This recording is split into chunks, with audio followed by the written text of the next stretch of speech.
والذين يؤتون ما آتوا وقلوبهم وجلة أنهم إلى ربهم راجعون أولئك يسارعون في الخيرات وهم لها سابقون ولا نكلف نفسا إلا وسعها ولدينا كتاب ينطق بالحق وهم لا يظلمون بل قلوبهم في غمرة من هذا ولهم أعمال من دون ذلك هم لها عاملون حتى إذا أخذنا مترفيهم بالعذاب إذا هم يجأرون لا تجأروا اليوم إنكم منا لا تنصرون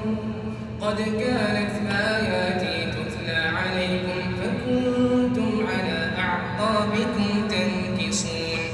مستكبرين به سامرا تهجرون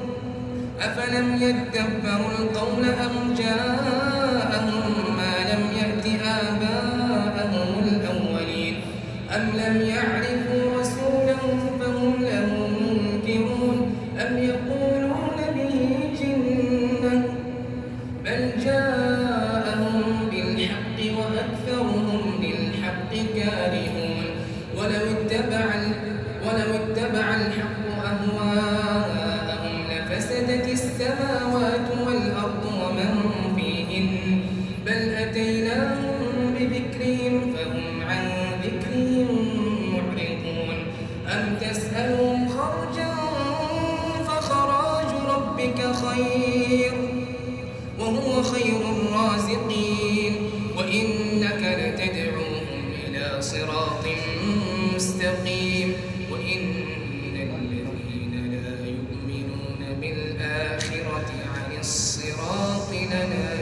لناكبون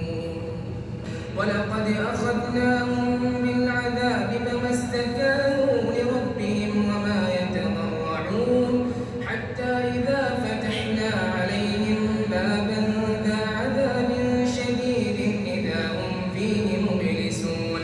وهو الذي أنشأ لكم السمع والأبصار والأفئدة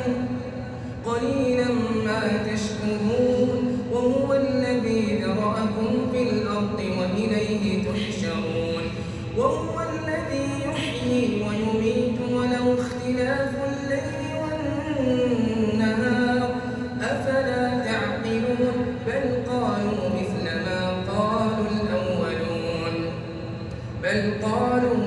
ما قال الأولون قالوا أئذا متنا وكنا ترابا وعظاما أئنا لمبعوثون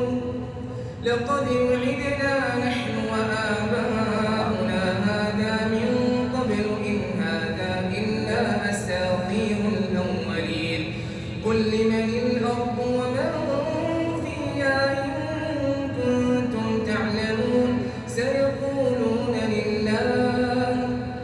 قل أفلا تذكرون قل من رب السماوات السبع ورب العرش العظيم سيقولون لله قل